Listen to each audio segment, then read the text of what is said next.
Assalamualaikum warahmatullahi wabarakatuh. Salam sejahtera bagi kita semua. Izin memperkenalkan diri, saya Aditya Nugraha Putra dengan NIM 15036230058. Pada kesempatan kali ini, saya akan mereview jurnal berjudul Evaluasi Program Prakerin di Sekolah SMK Negeri 2 Kediri yang ditulis oleh Metri Puspitasari dan Vinisika Dwi Jayati Patrika dari Jurnal Pendidikan Tata Niaga, volume 9, nomor 2, tahun 2021. Penelitian ini dilatar belakangi oleh pentingnya program praktek kerja industri atau Prakerin, yang mana itu adalah bagian dari pendidikan vokasional di SMK, khususnya pada program Alfamart Class di SMK Negeri 2 Kediri. Meskipun program Prakerin ini sudah berjalan, masih ditemukan beberapa masalah. Permasalahan tersebut diantaranya kurangnya pemahaman siswa mengenai prosedur prakerin, lalu adanya siswa yang tidak melakukan prakerin dengan baik hingga harus dipindahkan tempat prakerinnya, serta ketidaksesuaian antara tempat prakerin dengan bidang keahlian siswa. Hal ini menunjukkan bahwa meskipun prakerin bertujuan membekali siswa dengan keterampilan dunia kerja, namun pelaksanaannya itu masih belum sepenuhnya optimal. Maka dari itu, evaluasi terhadap program ini dirasa penting agar tujuan prakerin dapat tercapai secara maksimal. Kemudian, penelitian ini bertujuan untuk mengetahui hasil evaluasi program prakerin BDP Alfamart kelas di SMK Negeri 2 Kediri. Apakah program prakerin tersebut dilaksanakan sesuai dengan perencanaan program yang ditetapkan atau tidak? Lalu model evaluasi yang digunakan dalam penelitian ini adalah model CIPP yang dikembangkan oleh Stafelbeam. Model ini mencakup 4 komponen utama evaluasi, yaitu konteks, input, proses, dan produk. Kemudian model CIPP ini sering digunakan oleh evaluator di bidang pendidikan karena dinilai objektif dan efektif dalam memberikan pandangan menyeluruh terhadap suatu program. Peneliti juga menggunakan model ini karena CIPP ini relevan untuk mengevaluasi efektivitas program prakerin secara menyeluruh, mulai dari tahap perencanaan, pelaksanaan, hingga pencapaian hasil akhir. Kemudian penelitian ini menggunakan pendekatan kualitatif deskriptif, di mana data-data dikumpulkan secara daring melalui Google Form kepada 36 siswa dan 4 guru pembimbing. Mengingat penelitian ini dilakukan di masa pandemi. Kemudian kriteria pada penelitian ini menggunakan persentase yang dibagi ke dalam 5 kategori. Kategori pertama yaitu kategori tidak baik jika persentasenya berada pada rentang 0 sampai 20%. Lalu yang kedua itu kategori kurang baik jika persentasenya berada pada rentang 21 hingga 40%.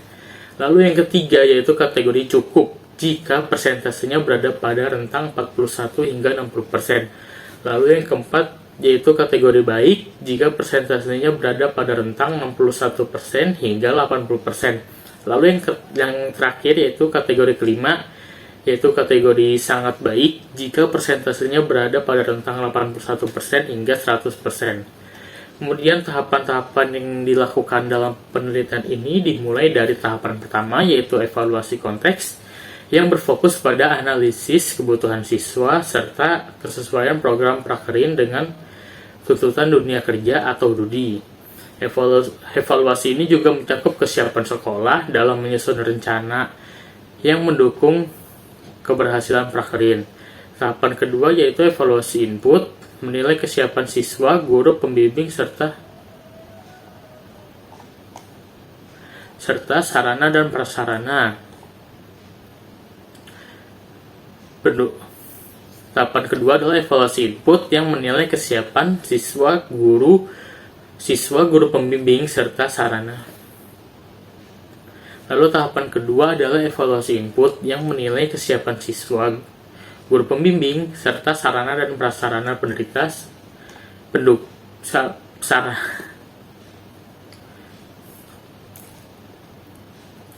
Tahapan-tahapan yang dilakukan dalam penelitian ini dimulai dari tahapan pertama yaitu evaluasi konteks, yaitu berfokus pada analisis kebutuhan siswa serta kesesuaian program prakerin dengan tuntutan dunia kerja atau DUDI.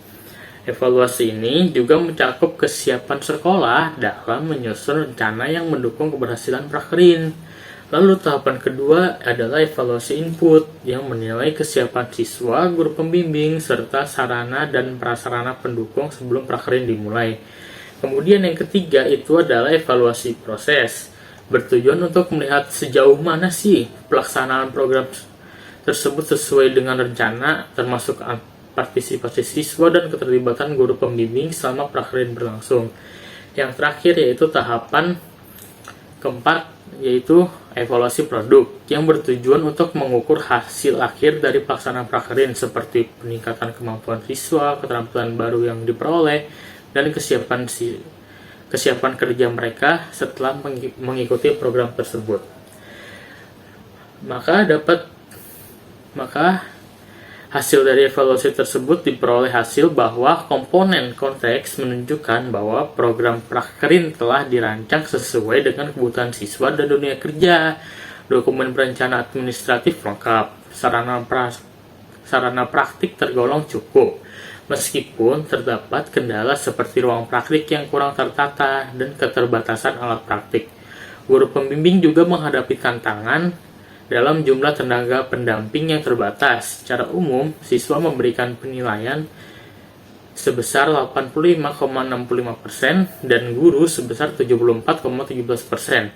Keduanya termasuk kategori sangat baik dan baik. Kemudian pada komponen input didapatkan hasil bahwa pembekalan prakerin telah dilakukan selama 1 bulan sebelum prakerin dimulai, mencakup materi manajemen diri, pengenalan alat, serta pemberian buku catatan kegiatan harian. Siswa mendapatkan akses pada materi melalui perpustakaan sekolah dan pembelajaran daring. Monitoring dilakukan guru meskipun terdapat kendala teknis seperti pembagian shift kerja siswa yang berbeda dengan waktu tugas sekolah. Guru juga kesulitan dalam memantau langsung siswa yang ditempatkan di luar kota. Kendati demikian, baik siswa maupun guru menilai aspek ini berada dalam kondisi baik hingga sangat baik, menunjukkan kesiapan yang cukup dalam menghadapi pelaksanaan prakerin.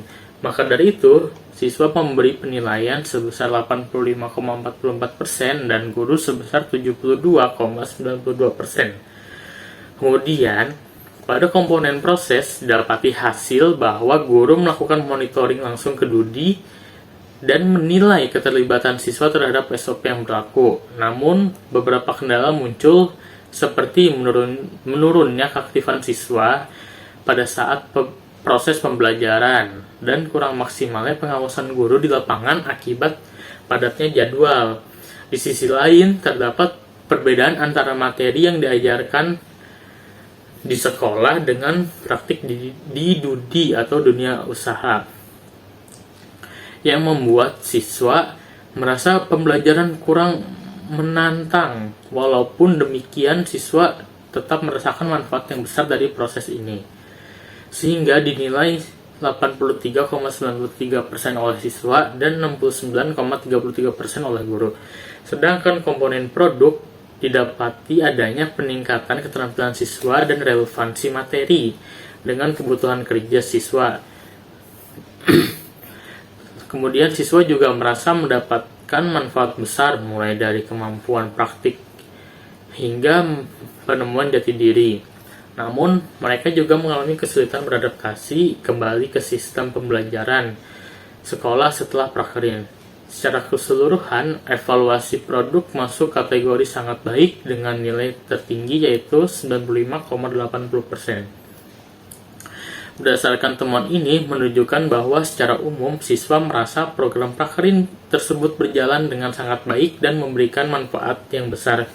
Sementara guru masih melihat adanya beberapa kekurangan dalam pelaksanaan teknis dan pengawasan.